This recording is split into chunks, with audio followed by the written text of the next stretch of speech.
의인도 무너진다. 그러나 끝나지 않는다라는 제목으로 말씀을 나누겠습니다. 오늘은 욥에 대해서 나눕니다. 여러분, 욥이 어떤 사람입니까? 욥기를 읽어보신 분들 그 어감, 느낌을 좀 아시죠? 오늘 본문 1장 1절을 한번 좀 읽어보겠습니다. 시작.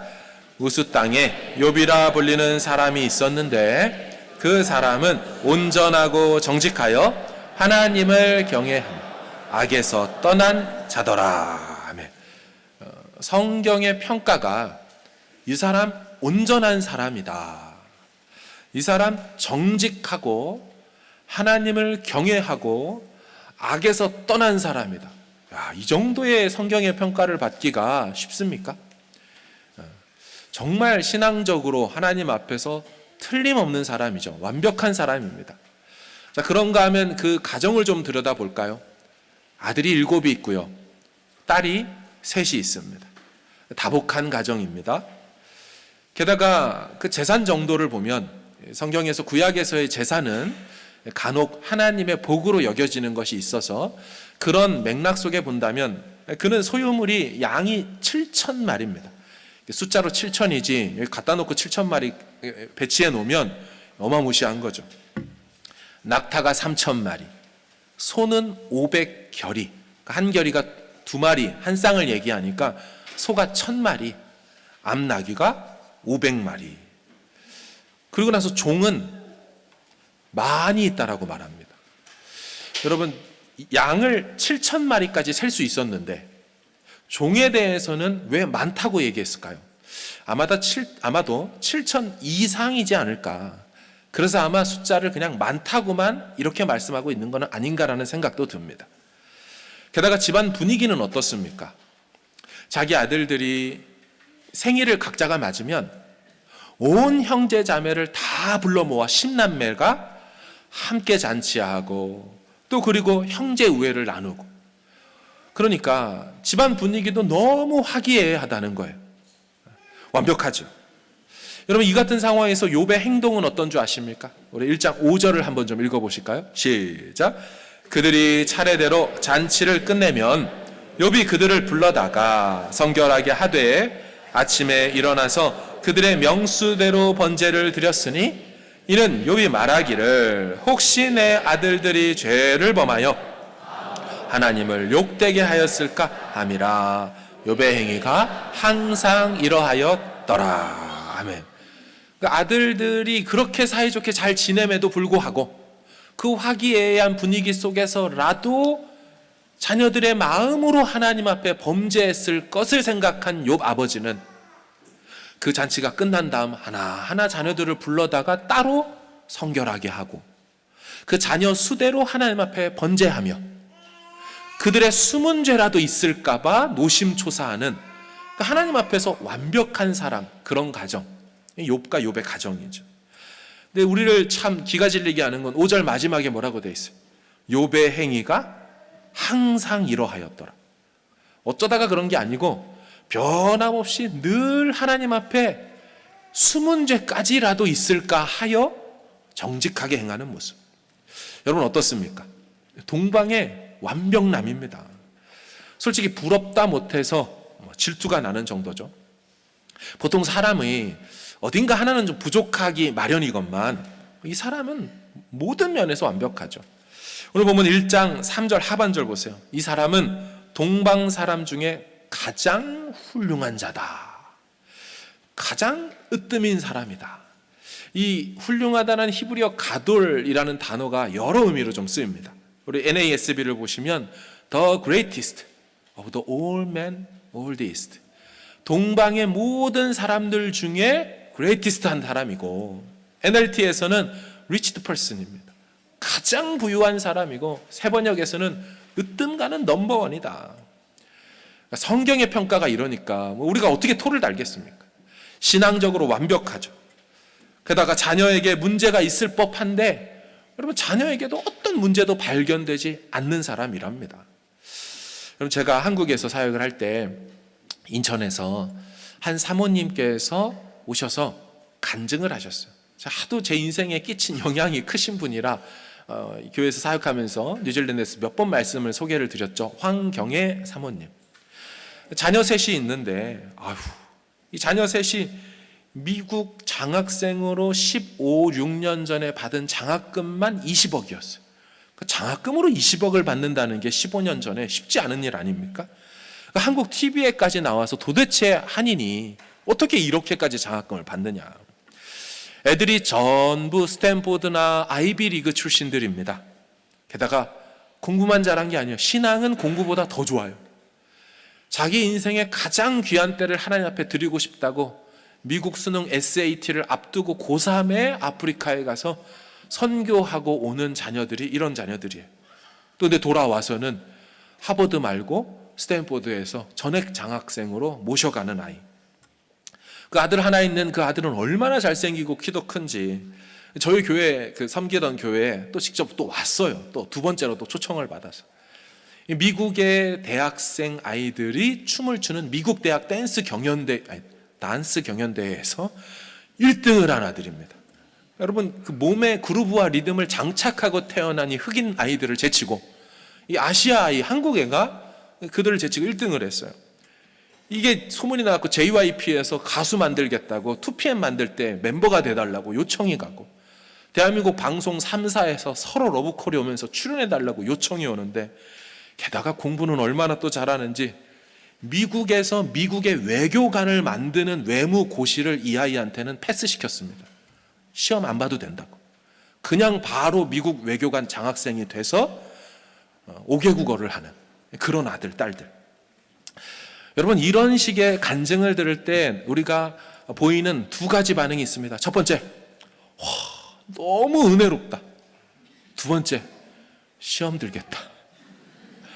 이건 이게 넘사벽이죠. 어떻게 쫓아갈 수가 없죠. 저는 굉장히 근데 은혜롭게 들었습니다. 하나님, 우리 아이들도 20억 주십시오. 막 이런 식으로 그 어린 마음에 하나님 앞에 왜냐하면 신앙이고 뭐고 떨어지는 게 없었으니까요. 여러분 지금 욥도 딱 그런 상황 아닙니까? 부럽죠. 샘납니다. 이런 인생이 다 있을까요? 오늘 성경에 보면요, 우리만 부러워하는 게 아니고 사탄까지 욥을 시기 질투했다고 하지 않습니까? 우리 1장 9절을 한번 읽어보겠습니다. 시작. 사탄이 여호와께 대답하여 이르되 욥이 어찌 까닭없이 하나님을 경외하리까? 무슨 얘기예요? 다 하나님이 돈 주고 잘 되게 하고 자녀길 열어주고 그러니까 하나님 잘 섬기는 거 아닙니까? 하며 욥의 신앙이 그 신앙을 시기 질투하는 거예요. 분명히 뭔가 있다. 사단이 욥을 시기하면서 두 가지를 하나님의 윤허를 받으려고 허락을 받으려고 하죠. 소유물을 치면 그래도 욥이 하나님 섬길까요? 두 번째, 그의 몸을 쳐도 그가 하나님을 경외할까요? 이 사단의 제안을 하나님이 허용해 주시죠. 그러고 나서 일어난 일이 무엇입니까? 우리 13절과 15절인데 한번 읽어보겠습니다. 시작. 하루는 욥의 자녀들이 그 맏아들의 집에서 음식을 먹으며 포도주를 마실 때에 스바 사람이 갑자기 이르러 그것들을 빼앗고 칼로 종들을 죽였나이다. 나만 홀로 피하였으므로 주인께 아래로 왔나이다. 아멘. 지금 스바 사람이라는 이방 외국 민족이 쳐들어왔어요. 소를 죽였다 이 말은 1,000마리가 다 죽었다는 얘기죠. 나귀 500마리를 다 가져갔다는 얘기고요. 거기 보면 종들은 죽였다. 아까 수를 세아릴 수 없는 종들이 생명을 잃게 됩니다. 소유물은 다 빼앗아가요. 지금 이렇게 재산이 박살났다라는 보고를 받고 있는 중에 16절 보세요. 그가 아직 말하는 동안에 또 한 사람이 와서 아뢰되 하나님의 불이 하늘에서 떨어져서 양과 종들을 살라버렸나이다. 나만 홀로 피하였으므로 주인께 아래로 왔나이다. 지금 아직 보고가 끝나지도 않았는데 두 번째 보고의 내용은 그냥 불이 나서 죽었습니다가 아닙니다, 여러분. 그냥 어떤 방화범에 의해서 사람의 실수, 인재로 인해서 불난 것이 아닙니다. 하나님의 불이 하늘에서 내려왔대요. 이 말은 욥이 듣기에 범상치 않게 들릴 수밖에 없는 소리입니다. 이건 신의 심판이고 하나님의 진노로밖에 여겨지지 않는 거죠. 하늘에서 불이 내려서 제단 숯불을 태우고 내 예배를 받으시고 이런 개념이 아니라 양 7,000마리를 다 불태운 거예요. 그리고 양만 불타 죽은 게 아니죠. 종들도 다 살랐다고 하는 거 보니까 사람마저 다 화형시켜 버렸습니다. 욥이 듣기에 재산만 날아가서 힘든 게 아닙니다. 이게 하나님으로부터 왔다는 거에 굉장한 충격을 받았을 겁니다. 게다가 17절도 보세요. 그가 아직 말하는 동안에 또 한 사람이 와서 아뢰되 갈대아 사람이 새 무리를 지어, 또 이방 민족이 스바 민족 말고 갈대아 사람이 새 무리, 세 개의 편대로 나누어서 공격하죠. 낙타에게 달려들어 3,000마리의 낙타를 빼앗고 칼로 종들은 죽이고 나만 홀로 피하였으므로 주인께 아래로 왔습니다. 이게 또 끝이 아닙니다. 18절 보세요. 그가 아직 말하는 동안에 또 한 사람이 와서 아뢰되 주인의 자녀들이 그들의 맏아들의 집에서 음식을 먹으며 포도주를 마시는데 거친 들에서 큰 바람 태풍이 일어나 그 집에 내 모퉁이를 치매 집이 무너졌습니다가 아니죠. 집이 무너졌다는 얘기가 아닙니다. 19절 보세요. 거친 들에서 큰 바람이 와서 집 내 모퉁이를 치매 그 청년들 위에 무너집니다. 여러분, 그 청년들은 욥의 10 자녀들을 의미하죠. 그들이 죽었나이다. 나만 홀로 피하였으므로 주인께 아래로 왔나이다. 여러분, 청년들이라는 히브리어 나하르는 영피플입니다. 그러니까 이 아이들 10명이 결혼을 했는지 안 했는지까지는 우리가 알지 못하지만 아직 인생을 제대로 다 살아보지도 못하는 때에 생명을 잃게 되었다. 여러분, 욥은 이 얘기를 듣고 4번째 듣는 겁니다. 모든 재산과 모든 자녀들이 한날 한시에 다 죽었다. 그냥 아무 생각이 안 들죠. 사실 욥은 이 자녀들이 같이 생일 파티하면서 잔치를 하고 있었기 때문에 아까 나눠드린 말씀처럼 어떤 생각을 갖고 있었을까요? 아, 우리 애들 요 생일 잔치 또 끝나면 내가 한 명 한 명 다 불러다가 또 하나님 앞에 성결하게 하고 이들 마음속에 하나님 앞에 죄 지었을까를 내가 하나님 앞에 번제드리면서 그렇게 옳게 하나님 앞에 살고 싶다. 이 마음에 준비하고 있지 않았을까요? 그런 욥에게 역대급 재앙이 4연속으로 강타하기를 빡, 뻑, 뻑, 꽝. 여러분, 이게 감당할 수 있는 일입니까? 이 중에 하나만 우리 인생에 닥쳐도요, 우리 감당이 안 돼요. 아이 하나가, 우리 집 애가 장애만 생겨도 그 집안에 울음바다가 되지 않겠어요? 근데 장애가 된 게 아니고 그 하나이가 죽은 정도가 아니라 10아이 모두가 한날 한시에 죽었습니다. 모든 재산이 한꺼번에 다 없어졌습니다. 이해할 수 없는 하나님의 불이 하늘에서 내렸다고 하니 기가 막힐 노릇이죠. 이 상황 가운데 반응했던 욥의 반응이 무엇입니까? 오늘 본문 1장 20절을 보세요. 욥이 일어나 겉옷을 찢고 머리털을 밀고 회개하는 겁니다. 욥이 하나님 앞에 자신을 회개해요. 두 번째, 땅에 엎드렸다. 그분 앞에 두려움으로 팍 꼬꾸라지는 겁니다. 그리고 세 번째, 이게 가능한 일입니까? 예배하며 엎드려 경배합니다. 여러분, 이 욥은 사람입니까? 제가 욥이 아니라 예수님이라고 바꿔놓으면 다 이해가 되거든요. 그죠? 예수님이라면 이런 일을 겪으면서도 성부 하나님 앞에 이렇게 반응할 것 같아요. 근데 예수님이 아닌데, 그래도 욥도 사람인데 어찌 사람이 이렇게 반응할 수 있냐는 거예요, 이 일에. 여러분, 게다가 욥은요, 사단의 계획을 완전히 박살내버렸습니다. 여러분, 결국 이 사연타의 공격을 해댄 사단의 목적이 뭔지 아십니까? 자녀 데려가고 물질 가져가는 것 자체가 사단의 목적입니까? 그럼 그건 다 수단에 불과한 겁니다. 사단의 유일한 목적은 딱 하나예요. 자, 1장 11절을 한번 읽어보겠습니다. 시작. 이제 주의 손을 펴서 소유물을 치소서. 그리하시면 틀림없이 주를 향하여. 아멘. 자, 소유물을 치는 목적이 뭐냐는 거예요. 소유물에게 있지 않죠. 그리하시면 틀림없이 뭐 할 거다? 욕할 거다. 하나님을 원망하고 저주하고 욕할 거다. 여러분, 그렇다면 이제 우리의 관심이 어떻게 되겠습니까? 욥의 입에 관심이 있죠. 이 일을 일으켰던 사단도 참 이 나쁜 인간은 아니고 나쁜 놈이죠. 한 사람씩만 다 살려놓은 거 아십니까? 그런 와중에 한 사람, 나만 홀로 남았으므로 이렇게 오잖아요.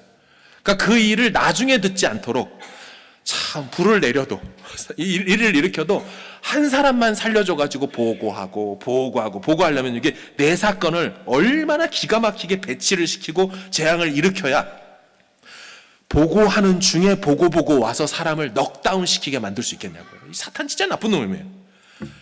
그러니까 사탄의 관심은 이제 욥의 입입니다. 자, 이제 입술 좀 보자. 근데 욥이 무슨 말을 합니까? 21, 22절을 읽어보겠습니다. 시작. 이르되 내가 모태에서 알몸으로 나왔사온즉 또한 알몸이 그리로 돌아가올지라. 주시니도 여호와시오 거두시니도 여호와시오니 여호와의 이름이 찬송을 받으실지니이다 하고 이 모든 일에 욥이 범죄하지 아니하고. 아멘. 자, 지금 사탄의 유일한 관심은 저 입에서 하나님을 욕하기만을 간절히 바라는데, 이 욥이 입술에 21절 끝에 여호와의 이름이 찬송을 받으소서. 여러분, 입술에 그 상황 가운데 찬송을 드리고 22절에 하나님을 향하여 원망하지 않아요. 여러분, 제가 이렇게까지 묵상할 필요는 없지만 이때 사탄의 기분이 어땠을까요?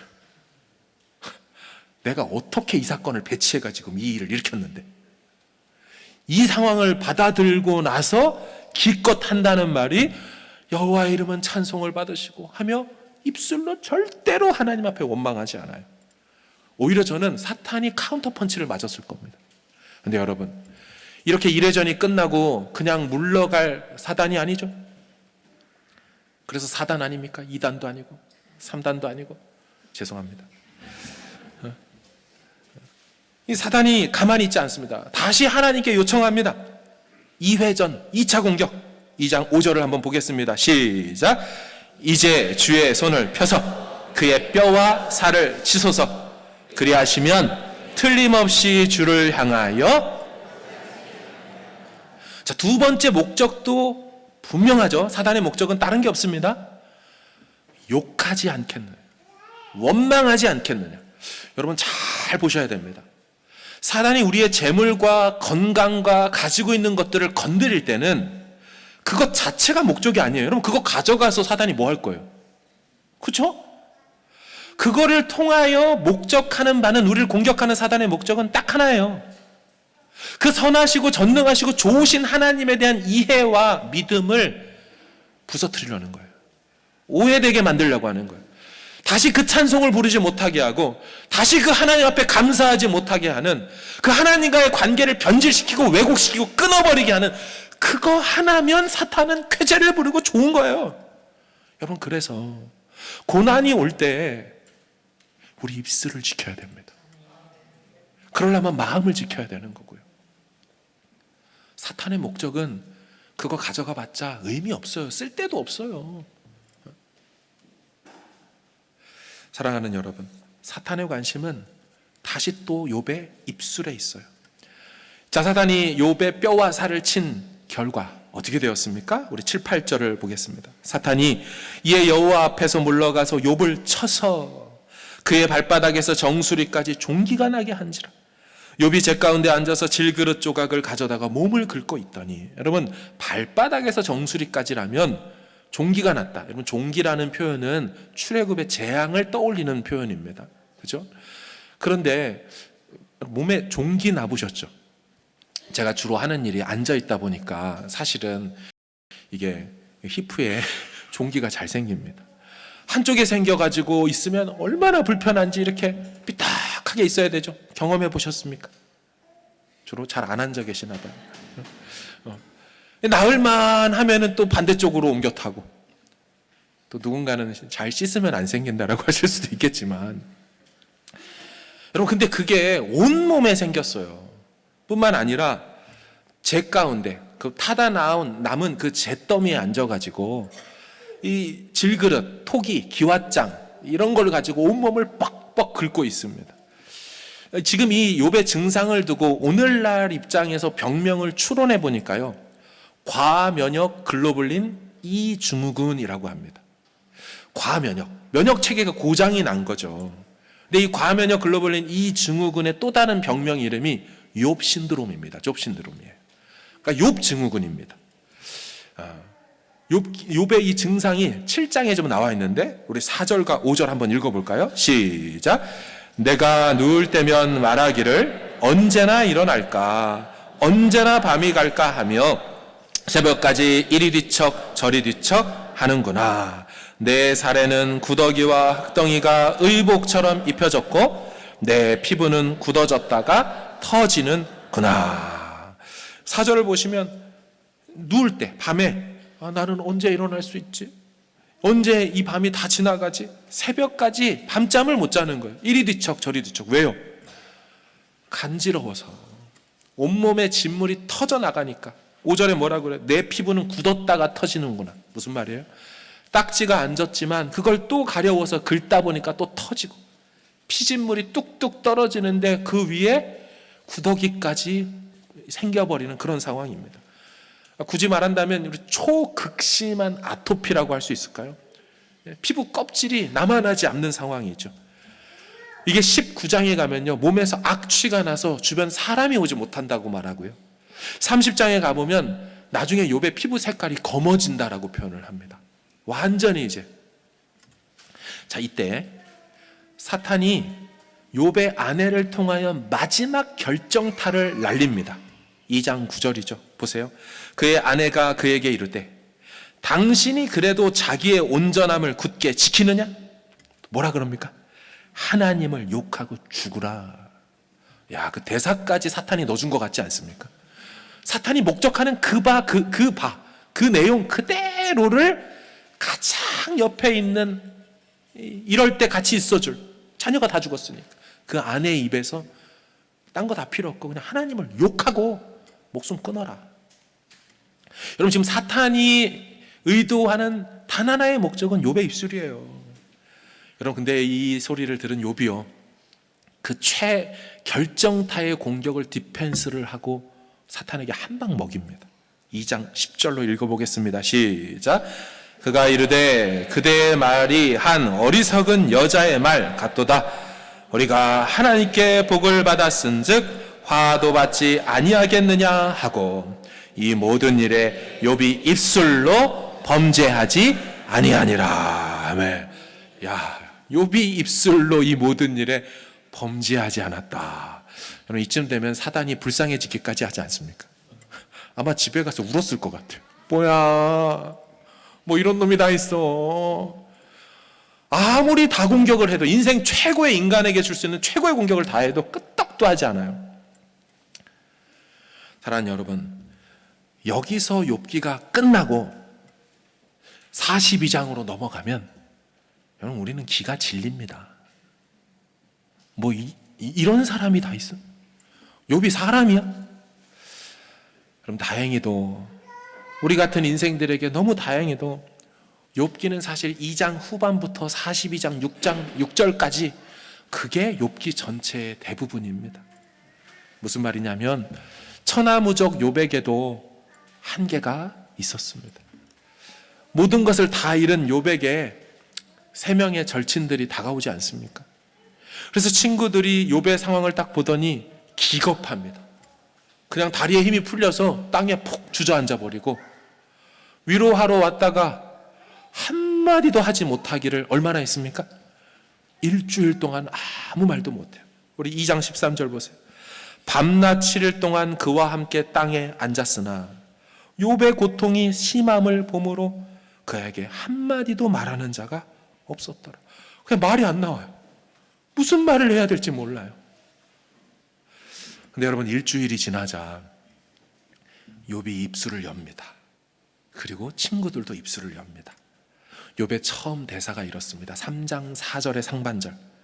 그날이 캄캄하였더라면. 여러분, 그날이 캄캄하였더라면 이건 욥의 탄식이고 히브리어로 예히 호세크, 어둠이 있으라, 이런 뜻입니다. 여러분, 어둠이 있으라 이런 식으로 말하는 톤을 혹시 들어본 적 있습니까? 창세기 1장에 빛이 있으라, 예히 오르, 빛이 있으라 했던 하나님의 창조 세계를 부인하는, 그래서 창조 이전으로 돌아가고 싶은, 다시 흑암과 무질서와 혼돈의 세계에 빠져버린 것 같다는 욥의 고백, 그 첫 탄식이 어둠이 있으라. ESV 넷바이블 보십시오. Let it be darkness. Let that day be darkness. 다시 어둠이 있어라. 사랑하는 여러분, 욥이 멋진 믿음의 고백을 했지만요, 일주일이 지나자 현실이 다가오기 시작했습니다.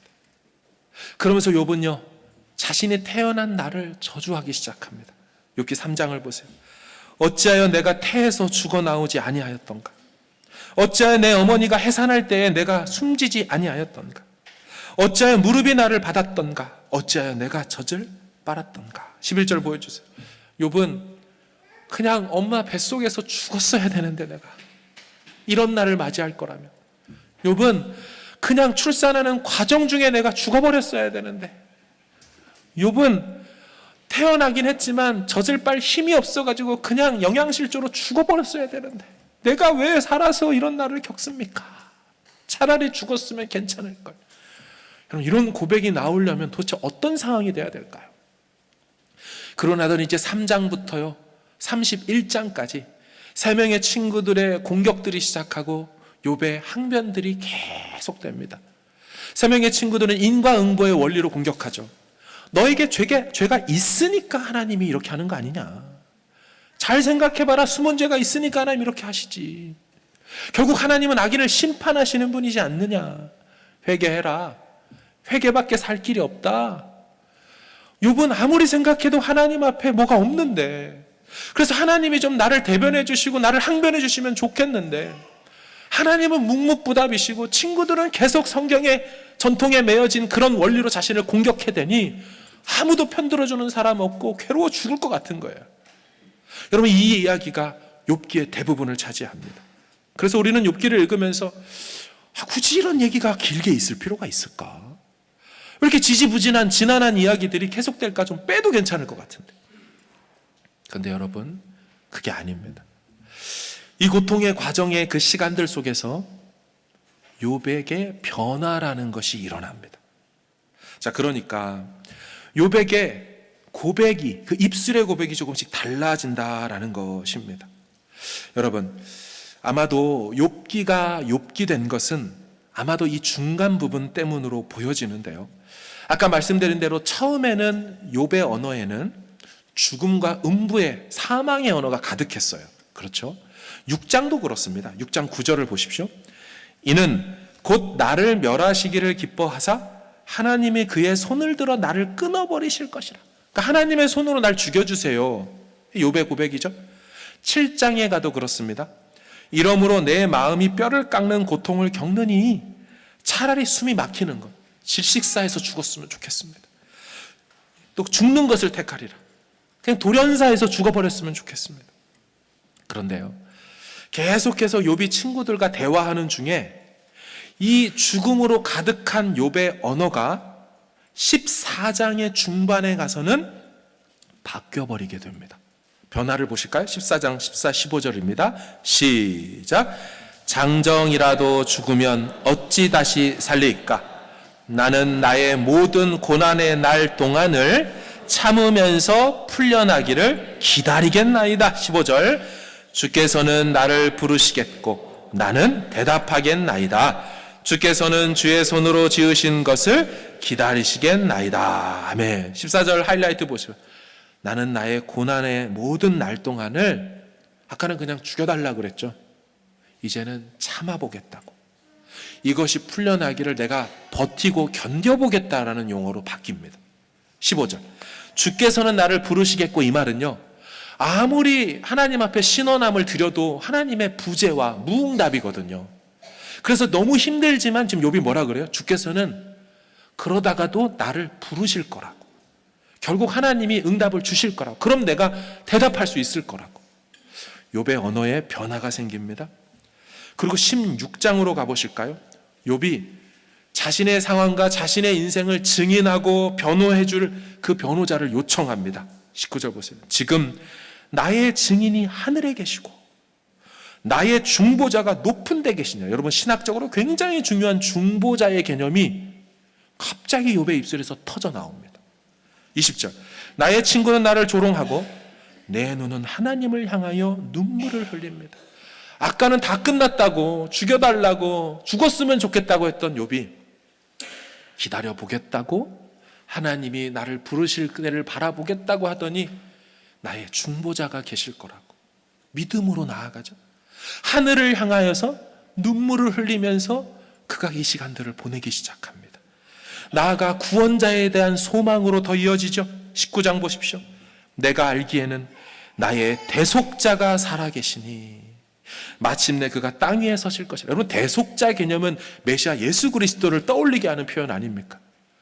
그가 이전에는 알지 못했던 그 신앙과 신학의 계시가 고난의 가장 깊은 곳에 있던 때에 그의 입술에서 터져 나오면서 이전에 다른 성경 저자들이 말하지 못했던 그 계시가 욥의 입술을 통하여 발전하고 있습니다.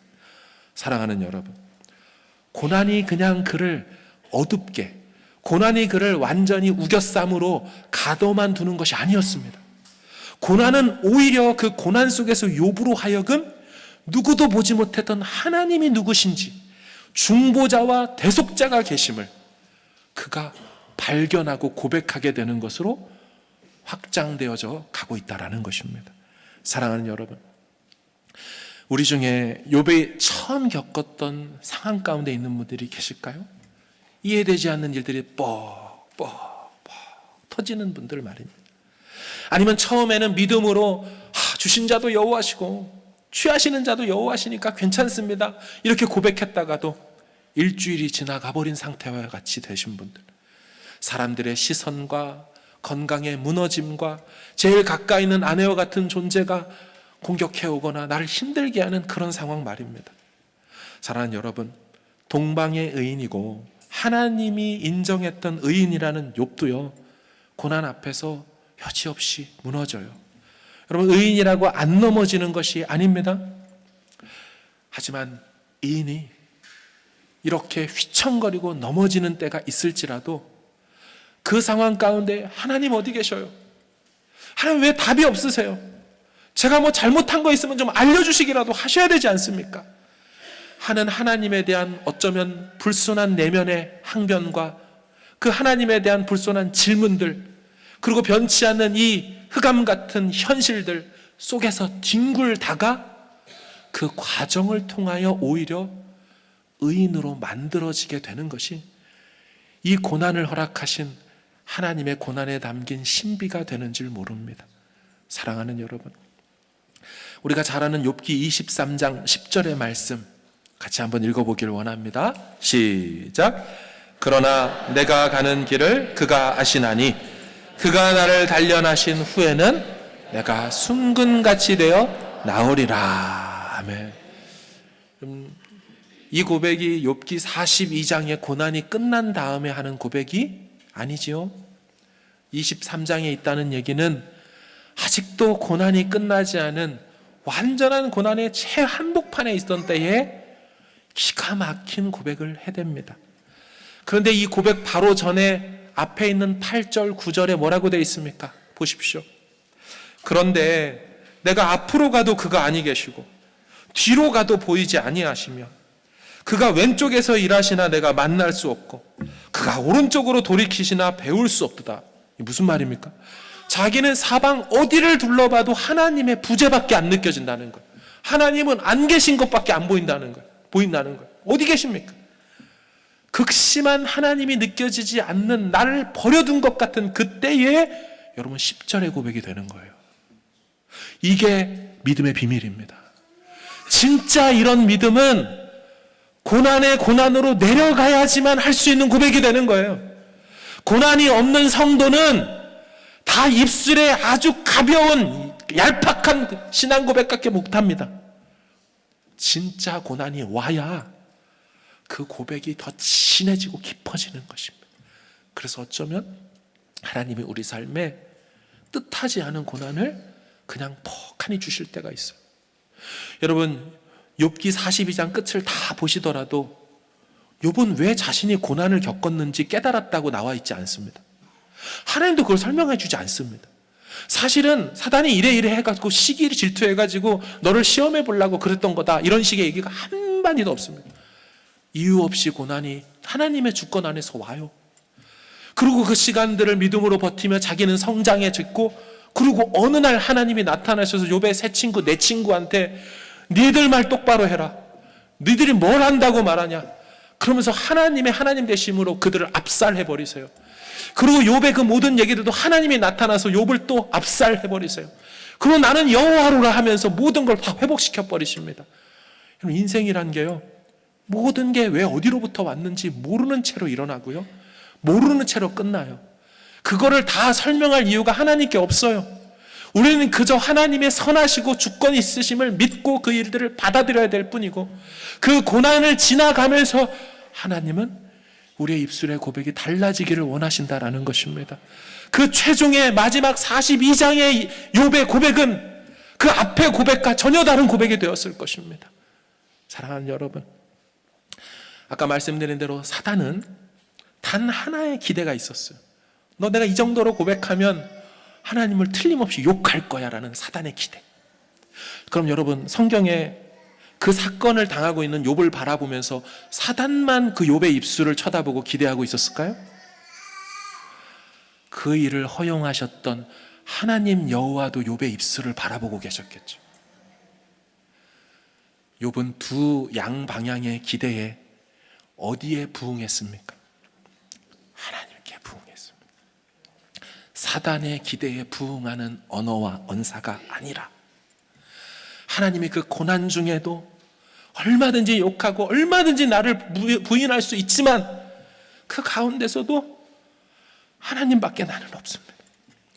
죽기까지 신실함으로 하나님만 붙들고, 이 고난이 언제 끝날지 몰라도 내가 이렇게 죽는다 해도 이 믿음 하나는 바꾸지 않겠습니다, 버리지 않겠습니다 했던 그 입술의 고백들, 하나님이 지금 지켜보고 계실 거예요. 한 분 한 분에게 사단도 쳐다보고 있지만 그 하나님도 바라보고 계시다는 그 하나님의 시선을 느끼며 그분 앞에서 주신 자도 여호와시요 취하신 자도 여호와시라는 그 절대 주권의 이 믿음의 고백을 우리 삶으로 해낼 수 있는 저와 여러분 될 수 있기를 간절히 주님의 이름으로 축원합니다.